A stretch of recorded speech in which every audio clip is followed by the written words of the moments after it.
that headache would not go away. So I finally had to go to the emergency room. And when I went to the emergency room, they checked me in, and the triage found that my blood pressure was 206 or 186. And she was like, "Man, you stroke level." So Right. I was like in a panic then because they rushed me to the back.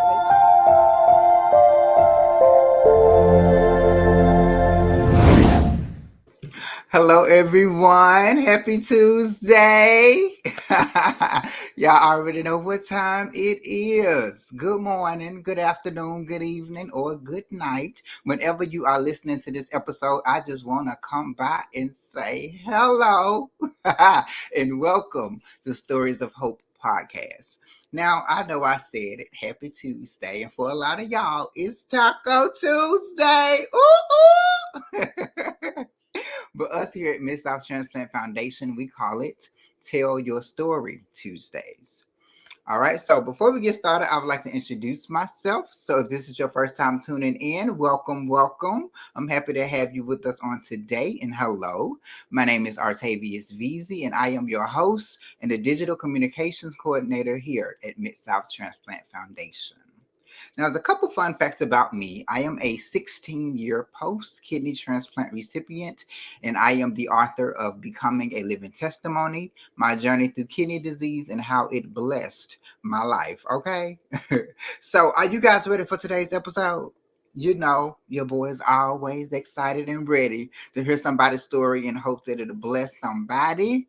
But here at Stories of Hope podcast, I interview and share personal stories of patients, recipients, and donor families with the goal of giving hope, spreading awareness, and encouraging others to becoming a registered donor. All right. So now let's get into today's episode. Now, I have another kidney transplant recipient here in the house, and I cannot wait for y'all to hear her story. So if you can help me welcome Miss Angela Gordon. Hello, Miss Hi. Angela. How you Hi. doing? Hi. I am blessed to be here. Yes, we are here. So happy Yes. that you are able to join us for today's episode. Now, before we get into your amazing story, could you do me a favor and introduce yourself or tell us a little bit about yourself for those who may not know you? Hi, my name is Angela Gordon, and I am just a person who loves to live. Yes. I love to travel. I love to just live and enjoy life, meeting new people and just enjoying life. I've been at my job. I've been on my job for about 20 years. I recently went back to school so I can further my career, Okay. and I'm here to tell my story about being a two-time kidney recipient. All right, two times. Two times. Yes. Look at God. All right, so like I like to say, you have the floor. Tell us your story. Okay. My journey actually started when I was 19 years old. I had a headache that just would not go away. I was in the good health. I didn't have any health problems. I didn't have doctor visits and stuff, so I was fairly healthy. But one day I just had a headache that just would not go away. And I took all the over-counter medicines. It's just that headache would not go away. So I finally had to go to the emergency room. And when I went to the emergency room, they checked me in, and the triage found that my blood pressure was 206 or 186. And she was like, "Man, you stroke level." So Right. I was like in a panic then because they rushed me to the back. They started rushing me saying your blood pressure, your stroke level. So they took me to the back, and they rushed me in past everybody else, and they gave me medicine to bring my blood pressure down. The medicine they put on your tongue, the patches they put on your chest, and they got my blood pressure under control.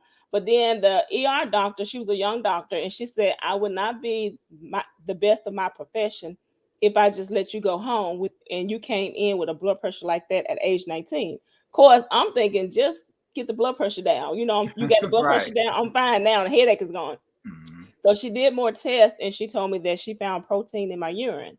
And I'm like, okay, what does that mean? And she was like, well, we want to keep you overnight. And of course, I've never been in the hospital before. So being Oh. 19 and she's saying to meet me in the hospital, I'm like, no, no, that can't I happen. can just come back in the morning and Yeah, we can, I come in the work this morning. out. Right. Like, no, this cannot happen. So she said, well, I got to run more tests. She ran more tests, and she said she saw that there was a lot of protein in my urine, and that's a sign of kidney disease. but she didn't know for sure what was going on. So she did allow me to go home because I put up a Okay. fuss and my blood pressure started going back up because I was like, I can't stay here. I have never been in the hospital before. And so I had to follow up with the nephrologist the next day. And when I followed up with the nephrologist, she ran more tests. And I never forget her name was Dr. Kim Huck. She was a young doctor as well. And she ran more tests and she tested me for everything. She was like, because a 19-year-old usually don't come in with a blood pressure like this. So she tested me for HIV. She tested me for lupus. She ran a serial test of what would cause me to have a blood pressure like that. And she said that I started having damage to my kidneys. And I can remember it. I had scarring. So, but by me having so much scarring, she didn't want to do a biopsy because by that time my kidneys was already small and damaged. Okay. So, but I remember her telling me that in probably 10 years, I would probably be on dialysis. And I'm like, what do you mean? I just had a headache, because Right. everything else was gradual with nothing else wrong. I just had a headache. What are you talking How about? you doing too much? Dialysis. We just came in for a headache. I ain't hear no Right. You doing Tylenol, so exactly I'm just coming right. in for You doing some. exactly too much. Like, what Right. are you talking about? And I'm Uh-huh. thinking dialysis. And she said, when you have hypertension, that's something I hear old people talking about. What are you talking? I'm 19 years old. I'm thinking as a 19 Hmm. year old. That's Right. something that you hear old people talk about. What are you talking about? I don't feel sick. You got rid of the headache. I'm okay now.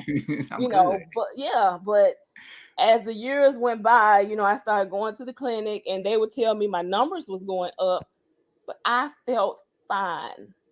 What are you talking about? You Mhm. gave me blood pressure medicine, so I don't have those headaches anymore. What are you talking about? I'm fine. But as the years went on, they would tell me your numbers are getting worse, and I'm like, what are you talking? I'm 19 years old. This doesn't happen to a 19-year-old. So what are you talking about? Like you So throwing all these big words. Like, look, I don't right. know. You I got to don't dumb it know. down for me. I don't know what you're talking about. And I'm fine. I actually feel fine. Mhm. Little behold that I was not fine because it was such a gradual process that you don't realize, how your health is failing because it goes so slowly till your body just adapt to it. You start adapting and you really don't see the difference of what it is. Mhm. So 10 years came, I went to the clinic and they was like, well, you won't come and see us anymore. You have to go to dialysis. I was devastated, because yeah, they was telling me this, but I'm fine now. Now, what's the difference now? Yeah. And it's like when they told me that, I started seeing the difference of me really getting sick. I started really getting sick and just didn't have the energy anymore. And I could just what I ate didn't taste good anymore. I started losing weight. So the 10 years came. By that time, I was 29 years old, and I had to start dialysis. I felt like I was the only one, the youngest person there. I was confused because everybody else was like, they wasn't my age. I was like, I'm the only Mhm. one here. What is going on? So I had started dialysis. I thank God for this social worker. She was an older lady. Her name was Betty. And she told me, she said, well, you're young. Don't give up. Don't stop living. Continue to work. You have a good job. Continue to work, and you can work around dialysis. Don't let dialysis take control your life. And I thank God for her because that was a game changer for someone to talk to me and say, "This is not the end. You can live, with this." Mhm. So I started dialysis and I started CAPD dialysis, and that's where you do it in the peritoneal of your stomach. Okay. So Mhm. we all have a peritoneal, but it acts as your kidney. So I dialyzed through that, and I was on dialysis for 3 years. And you with peritoneal dialysis, you have to do it every day. You either Right. do the bags 4 times a day, or you're on the machine every night, like 7 to 8 hours. And so Okay. I did that, and that allowed me to continue to work, I have some continue type to, of freedom. yeah, I had some type of freedom, Yeah. but it's still not like having a transplant. Right. It's nothing like that. It's some adjustments you have to do. And you are sick, so you do have to watch. You do have to take medication. You do have to watch what you eat. You have to Mhm. watch a lot of stuff of what you eat and monitor. Some people became a diabetic with it. I did, but some people, I've talked to through the years became a diabetic. But it was an adjustment. It was things that I couldn't do being on dialysis, some limited things. Right. But Lord, when you get that call, Oh, the call. when you get that call, oh wait, when you get the call, Like you that hit the life lottery. that life saving change. I got the call one Sunday morning, and when Methodist transplant clinic came across the phone, I'm like, Hmm. what are they doing calling me? I don't have a clinic. What they doing calling me? Not thinking, because you wait so long till you don't Right. know when you're going to get that call, but you Hmm. get it. And so I got the call, and they told me that they had a kidney for me. And I jumped up. I was like, okay, come on, we got to get there. Told my husband. I called my mom to meet me there. Like, we got to get there. And so we got there. They told me that I was a backup for someone else. And I was like, okay, okay. And that person just so happened to get that kidney. So I was on my way back home. I got in the car. I was like, when I can't be mad at somebody else's blessing, I'm happy Right. for them. My But day that will still come. hurts though. It hurts. Yes, it does. But just as we got on the expressway, my husband got a call, and they asked, "Have she eaten anything?" Because before surgery, you can't have anything to eat. Right. And so now we was getting ready to go get something to eat, because we had been Hmm. there just about all day. So we was getting ready to go get something to eat. So I got that call, and I can hear him on the phone saying, no, she hadn't eaten." And they was talking. And he was like, "Okay, okay." And I was like, "Who was that?" And when he got off the phone, he was like, "That's a transplant clinic. They said they got another kidney for you, and The this one's same for you." day. Yes, the same day, within the same hour of me leaving. I had just left, got in the car, hit the Wow. expressway, and I got that Wow. call. And so I went back to the hospital, and they was like, "Yeah, this is a kidney for you." And they had already did the blood work and stuff for me for the previous kidney. Right. So they was like, "Yeah, this is your kidney." And so my donor ended up being a 17-year-old East High School student, Mm. and she was on her way. She was on spring break. She was on her way to go visit her grandmother in Atoka. And Okay. these two guys was racing up Highway 51 and hit her Mm. and left her brain dead. Mm. But because Miss South Transplant went into the school and educated the students about organ donation, she made the wise decision that in the event that she passed away, she wanted to be able to bless someone else. Yeah. And so she blessed 8 other people, with me being one. Mm. And that was my journey to a transplant. Mm. And it changed my life. It's like you think you weren't sick before because you adjusted to stuff. But it's Mm. like when you get that kidney, it's almost like getting a new battery in your car, and your car Yeah. just starts up and go. you know. Yes. Yes, it's It's a like you whole new see life. whole Whole new new life. I life. mean, it just changed you, your whole new life, your whole new energy back, and just everything. It's everything to you. Mm. And through that journey, I was able to meet her mom. So we Okay. even close to this day. We're close. Nice. My first transplant was in 2006. So we even close to this day. Hmm. And it changed my life.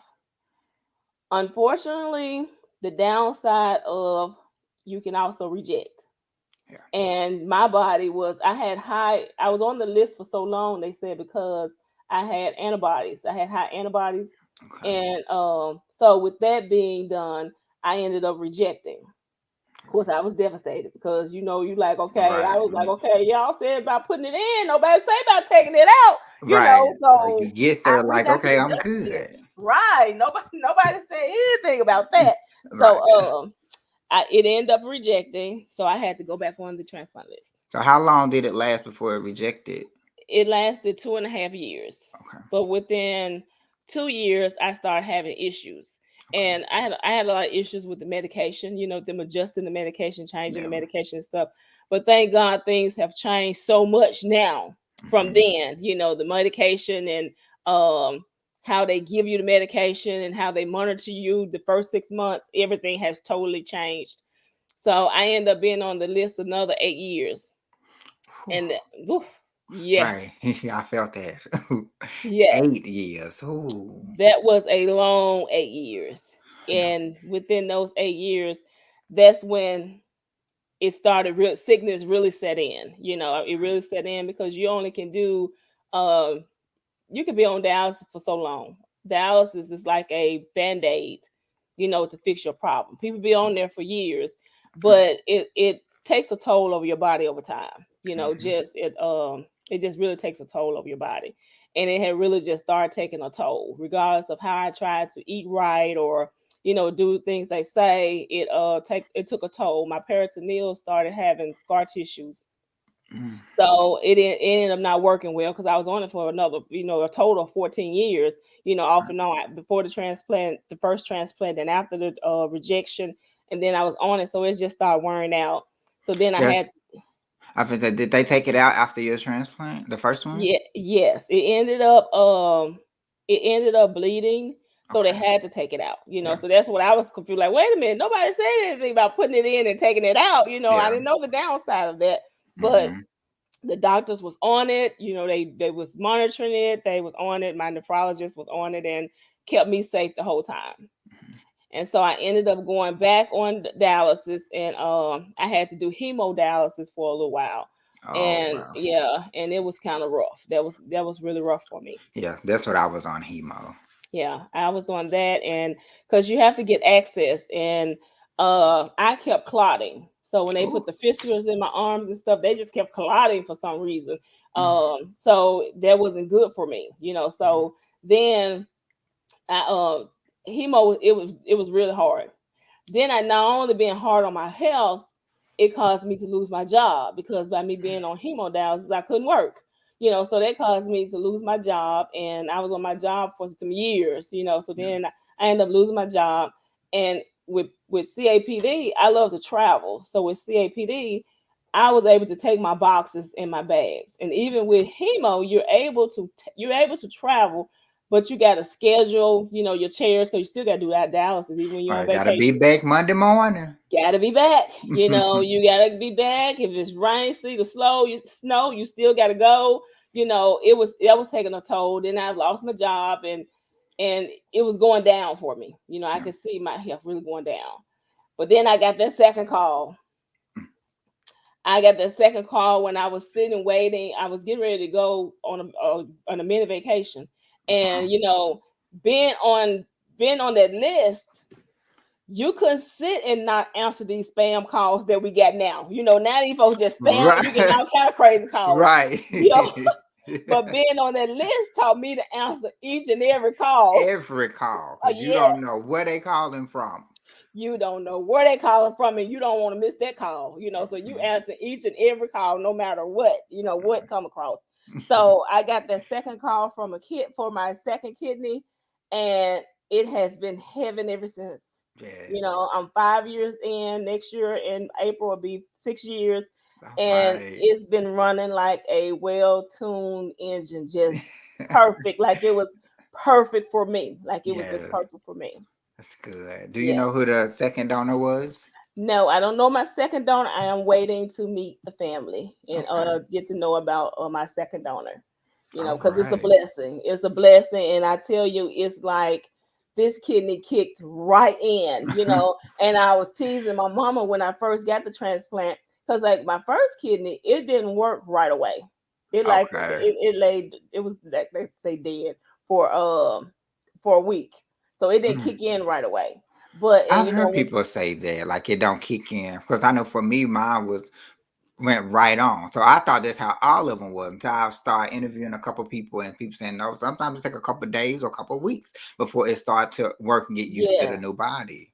yes, and that's how my Wow. first one was. But this second one, and you've been on dialysis, you don't use the restroom, because dialysis tend to, do it for you. Yeah, So right.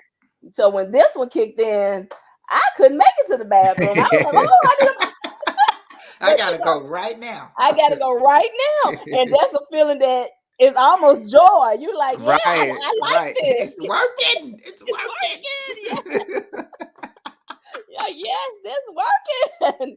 And it's been like that ever since, just perfect. Like it's just Yeah. perfect for me. So I am so grateful. I am so grateful for the people that check that box on their driver's license or Right. volunteer at the events that we set up for health fairs that say, Mhm. yes, in the event that I pass away, I want to bless someone else. I want to Yes. leave the legacy. I want to be a hero because I'm thankful for my hero. There you go. There you Yes. go. So we're gonna take a quick break. We're gonna go to commercial, and we will be right back. So hold on tight, and we'll Okay. be right back. I give hope, I give life, I give me. Join us and give life. 4 years ago, someone gave me hope and gave me life by giving me a heart.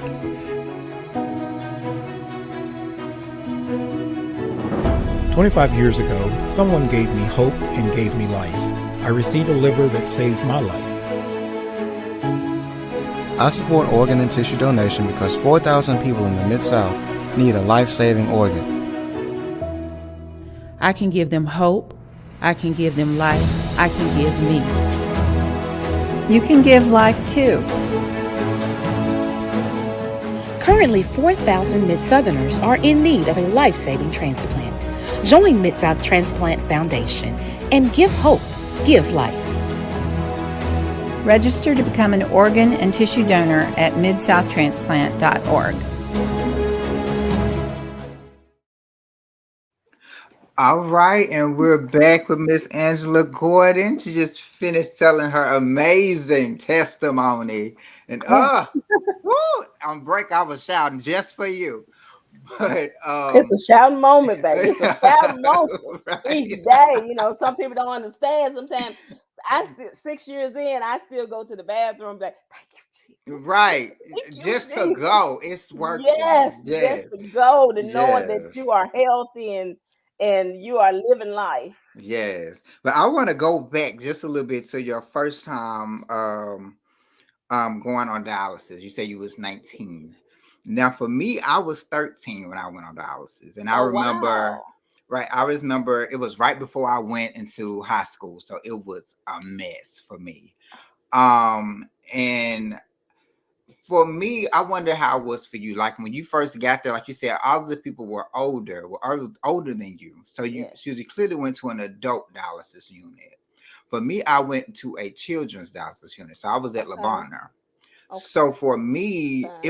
it was weird for me because one, I didn't know how this stuff works. I mean, I did have my mom who was on dialysis before as well. So she did kind of give me, she was like my coach. So she kind of coached me through, okay, this is going to happen. You're going to feel this. You might feel sick. You might have mood swings. All she gave me that, which I'm so blessed and grateful for her, because if she wouldn't have told me that, just like you said with the social worker who gave you that advice on don't let, dialysis ruin your life. You work and still, do your thing.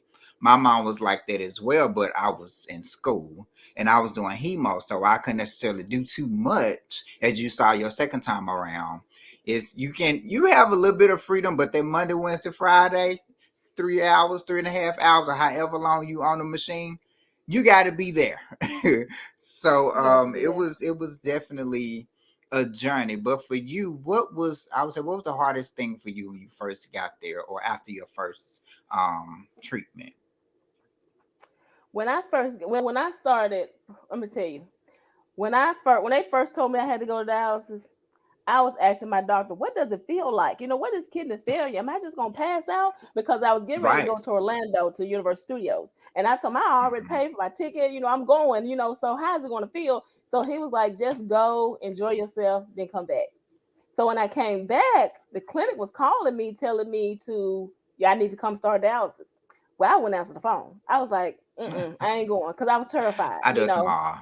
yeah, I'm not gonna do that. I was terrified. I'm like, I ain't gonna do that. But I started getting sicker and sicker. Whereas Mhm. I didn't have the energy once I got the shower. I didn't have the energy, Okay. and so when I finally went, I started. I was supposed to be starting hemo, and when the lady told me, she said, when you're gonna start hemo course, I had to get a catheter put in my neck because the fistula they put in my arm had already clotted off. So I had to have it in my neck, and once they did that, I knew then this ain't for me. So that's when I ended up having peritoneal dialysis. And when I first did it, it felt so miserable because I wasn't used to having all that fluid in my belly. So it's just like they fill you up and it felt really miserable. But then, I got adjusted to that. And Mhm. then the other thing was just the appearance, because by me not being a big person, but had this big belly, I had people Mhm. come and say, well, you pregnant or is you this or you that, and because they didn't know what was going Right. on with me.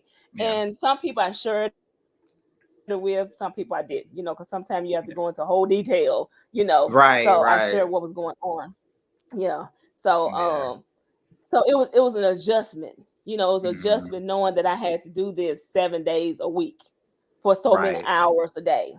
So Yeah. I did that, and then I eventually went back to work. And I worked, but it was difficult because they was required to give me a room to do dialysis in. But a lot of times I had to fit it in the work schedule, whether they was talking about doing a meeting or I had to rush and do it on my lunch break, or but Hmm. I had to fit it in so I could continue to have life. But it Right. was, it was a shocker, Yeah. especially during the times that if you get with peritonitis with PD CAPD Hmm. dialysis, you can get an infection called peritonitis, and if you get that, then they have to take a break from doing that. And you have to get on hemo. So it was a big adjustment just being there. It was a lot of older people in there with me, Yeah. Yeah. and that was kind of draining. It was kind of draining me, like, is this Right. what it's gonna be? Because you don't know when you're gonna get that call for a kidney. So this is the Mhm. process that you got to go through. Yeah. Yeah. It's crazy because I know when I was there with all the young children, I was like, oh, these babies. It was so weird. Like you said, it was weird for you with all the older people. I was weirded out with all of the younger people. I was like, what is going on? It was a crazy time. But when you got your transplant, let's say the first time, did you notice a difference, or I would even say the second time, any of the times you got your transplant, did you notice any physical difference? Yes, almost immediately, because your kidney filters everything out, and so therefore Mhm. dialysis doesn't. It does, like, it works as your kidney, but it doesn't do as good as your kidney would do. So I Okay. broke out with a lot of acne. I had a lot of acne Yeah, in my face, and no matter what kind me of too. cream I try to put on or makeup is there, and you can see people staring at you. Because they don't know what's Hmm. going on, so they just they're staring at you. Because I noticed Right. that, and I started getting darker. And so I would always Okay. ask my husband, "Am I getting dark?" Which I saw it, and it's a different. And that people are like, "Why are you worried about you getting dark? Why are you worried about that?" And I told him, because it's a difference in getting darker with a tan than getting darker with sickness, because Right. it's like your skin just becomes dry. Like, no matter how much moisturizer you put on it or Yeah. whatever, I noticed that physical, thing of changing. So I was Right. like, yeah, and that was the biggest thing. I didn't want to look like what I was going through, but I broke out Right. with Because we acne really try. bad. I know I had a lot of bumps and stuff too, and I know for us, we pay attention to our skin because I know I stay in the mirror, and got to make sure we that right shade. We ain't too dark. Like, hold up, something going on, Something and we going try on. to hide. We try to hide dialysis from the outside world so we can somewhat still fit in without people being all in your business and all of that stuff. But I know once Exactly. I got my transplant, it's like I had just got my braces off, and then my skin cleared up like no Yes. bumps at all. I was like, time Yes. for a photo shoot. Yes. It's time. That's what happened. My skin cleared up. I mean, like, just within that week, my skin cleared up. My complexion came back, and Hmm. people were like, "You're glowing," like. And I was like, "That's what immediately I saw." Yes. Then Yeah. over time, my toes turned dark. The nails of my Really. toes turned dark, and Hmm. over time, I'm like, "Oh, I can wear fresh medicare. Wait a minute, my color coming Right. back." Yes. Yeah. That's great. So okay, so now that you've had your kidney transplant, now you're a recipient now. Yes. So now that you got your transplant, what have you been able to do now that you couldn't do before? Let me tell you, the first thing I did, as soon as I got the okay that it was okay, Uh-oh. I went and learned how to swim. I was like, because being on dialysis all that time with PD dialysis, I couldn't get in the water because of the catheter was in my stomach. And I used to Mhm. always say, when I get, and then you couldn't. I was limited to the vacations that can go on. Okay. Excuse me. So I said that the first thing I'm going to do is learn how to swim. So when I go on vacation, I can not only sit by the pool, I can get in the Get in pool. I can be on there. vacation. And then I had this big fear of swimming anyway. That was one of my fears. So I'm like, I'm going to Right. conquer that fear and I'm going to learn to swim. So that was the first thing I did within those time I was off and healing. I learned how to swim. The second thing is I enrolled back in school. I was like, okay, now I should be able to focus and live and to better my career. So I enrolled back in school, and then we went overseas. So we went to the Dominican on vacation because I was like, before I couldn't go. Yeah, I couldn't go before because you couldn't ship those boxes over there. It was too expensive to try to take those boxes and ship them, and so we couldn't do the island trip. So that was the other thing. Like, I'm going on a trip overseas. So it's like I hit the pavement, and then I ended up going back to my job the job that I lost. I ended up going back there. Okay, great. I'm glad they was able to bring you back. I know for me, the first thing I did was I ate everything. Everything. The first things I wanted was some cookies and cookies and cream ice cream. What? Oh, when they told me I can have whatever I want, I mean, there's still a couple things that they said I couldn't have, but for the most part, I could have everything. I said, say less. Oh, I should have added in cheese from the Mexican restaurants. When you go there, because you couldn't have those cheese, and I be wanting that cheese dip, and so sometimes I used to sneak and get some. But baby, that lab will tell it. It'll tell. Okay. So it was like you've been eating some. See, your lab showing. That's how it was to be with watermelon. Like, me and my grandma sit on the porch Saturday mornings and eat watermelon, just watch everybody walk by, and I go into Dialysis Monday morning and be blowed up like a blowfish. Like, you've been drinking a lot of fluid. See, what had happened was I had a watermelon and it was so good. I tried to eat just a little piece of a slice, but I couldn't with that salt sprinkled up on there. Yes. Oh, I had to have it. And see, that was another thing when I was on hemodialysis. I was losing so much weight because they was like, you need to eat. And I was like, I'm scared to eat. You only can have 32 ounces, and that includes everything. Then I was on blood thinner, so you couldn't have, a lot of stuff because of blood thinner. So I was like, I'm scared to eat. Then I got to wait till the next day, or I got to wait over the weekend to come back. I was like, I'm scared. Right. Have I had too much water? Have I had enough of this? It was like, the diet is crazy. Yes.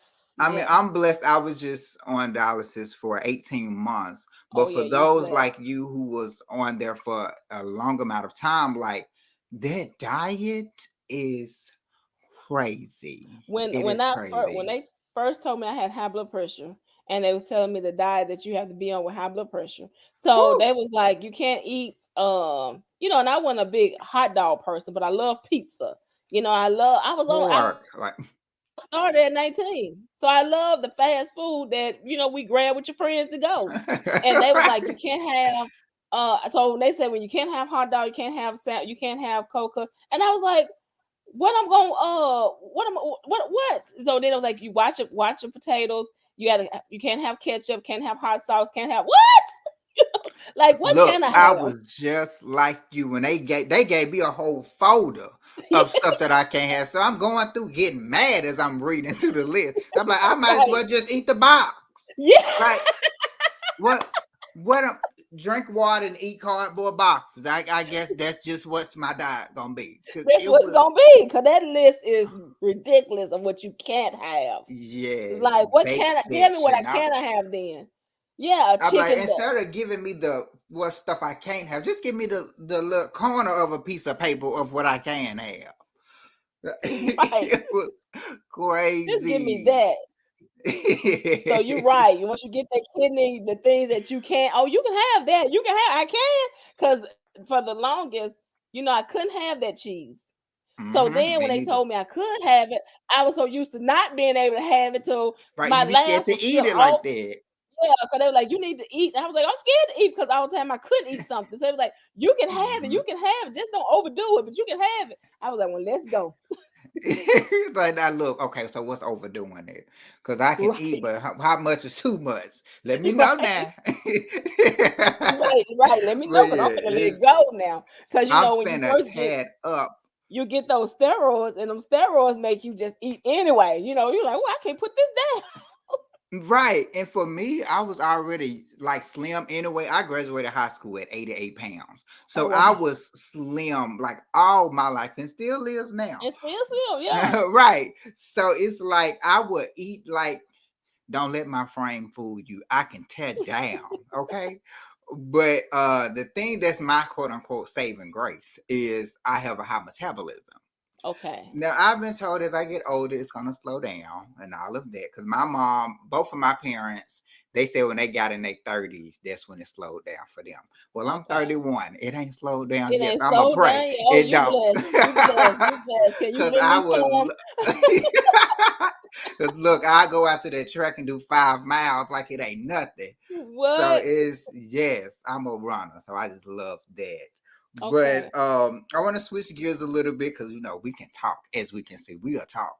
Yeah. But I wanted to get into the fact of why it's so important for us as recipients to share our stories. Now, before I get into my answer of what I believe why it's important, what would you say, or why do you think it's important for us to share our stories? I think it's important for us to share our stories so people can get firsthand and actually meet someone who has been through it and going through it and can inspire somebody else who's going through it. It is so Mhm. important for us to tell the story because a lot of times people hear stuff that's untrue. And like they say, Mhm. bad news travel fast. And you hear Oh something that's yeah. untrue, and that's what you stick to. Well, I heard, and so it's important for us to be living witnesses of what organ donation can do and what it has Mhm. done. And Yeah. so to some people doing the health fairs or just when I'm just out and about, and I try to tell everybody, but Mhm. sometimes you have to pick and choose your platform of where you're Oh at, yeah. for it to Right. be received. Because sometimes you just get to telling people and people are already negative, and that's what you don't want people walking away with, that debate of what it is. So Right. when I tell Right. my story, because even in class, I'm gonna tell you, I was in class and we was getting ready to write a paper, Mhm. and the professor was saying, my friend already said, well, that teacher really don't want you to write about organ donation. They don't want your paper to be on organ donation.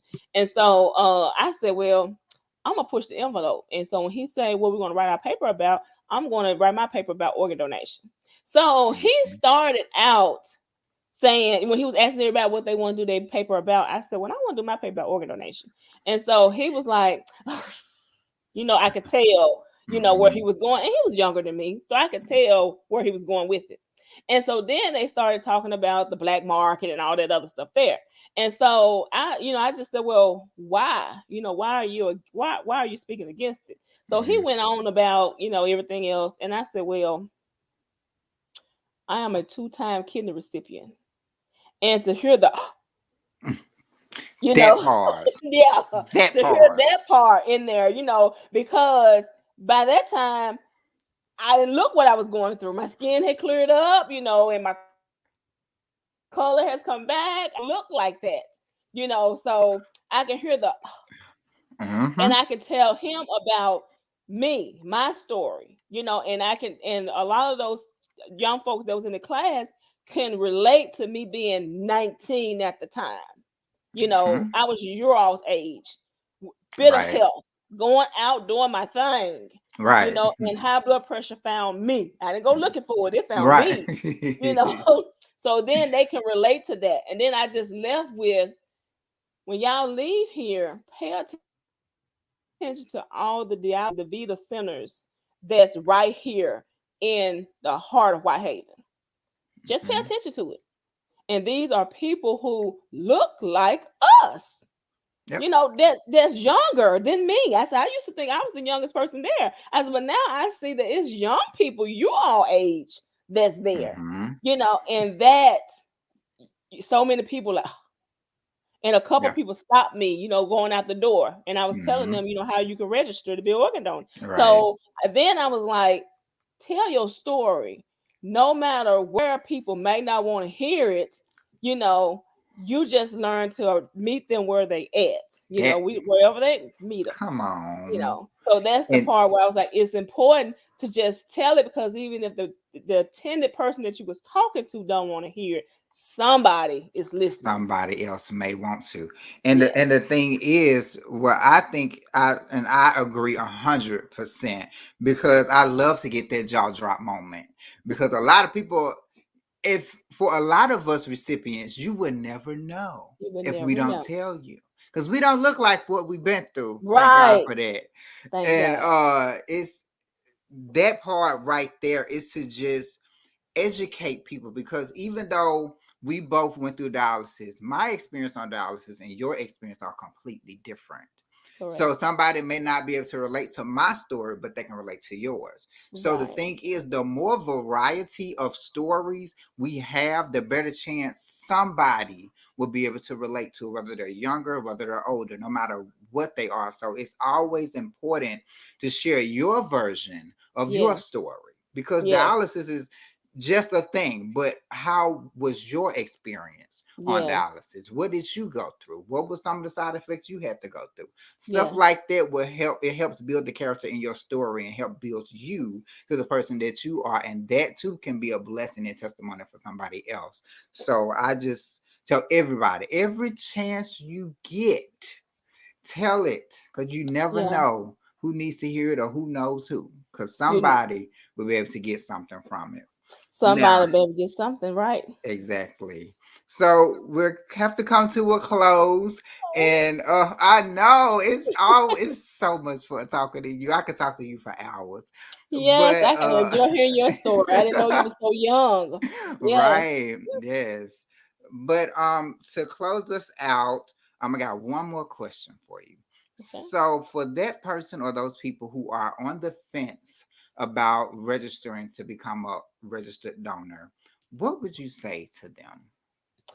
I will first say, please educate yourself. Don't go on what somebody else said or even what you heard.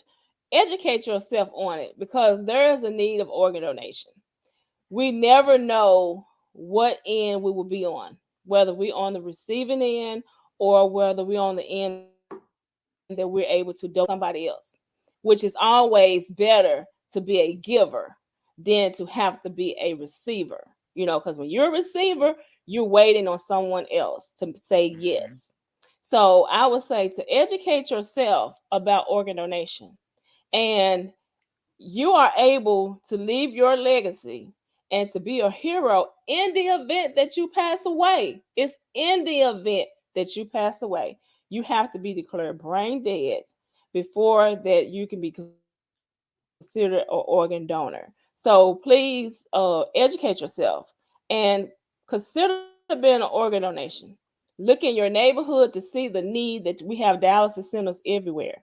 And in the event that you pass away, you're able to leave your legacy and to be a hero to save up to 8 people with your organs and countless others with your tissues. And you'll be able to touch many families knowing that you saved their loved one.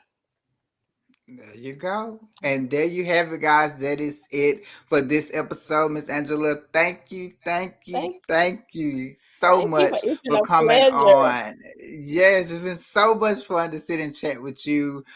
So for those of you who are watching us live on YouTube, don't forget to subscribe and leave a thumbs up. Let us know what you think of this video. Send us little comments in the description or in the comment section below. For those of you who are listening on podcast platforms, be sure you subscribe so you can be notified every time a new episode has been released. And don't forget to leave us a 5-star rating and leave us a comment as well. Let us know what you think of this episode and what was your takeaway. And for those of you who are in Yes. the tri-state area, that is Tennessee, Mississippi, or Arkansas, you can go to our website at www.missouthtransplant.org, where you can sign up and register to be a registered organ and tissue donor. If you are outside of the tri-state area, you can go to registerme.org and you fill out the form and click the state. That's a drop down. You can click the state that you're in and fill out the form, so you can register there. All right.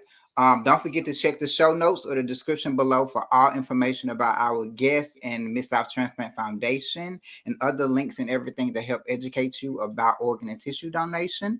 And before we go, I have to tell you, no matter the opinions of others or whatever type of adversity you may be going through in your life, always believe in yourself, because I know I believe in you. You guys take care. Have a great rest of your week. And until next Tuesday, I will see you guys right back here on Stories of Hope podcast. Take care.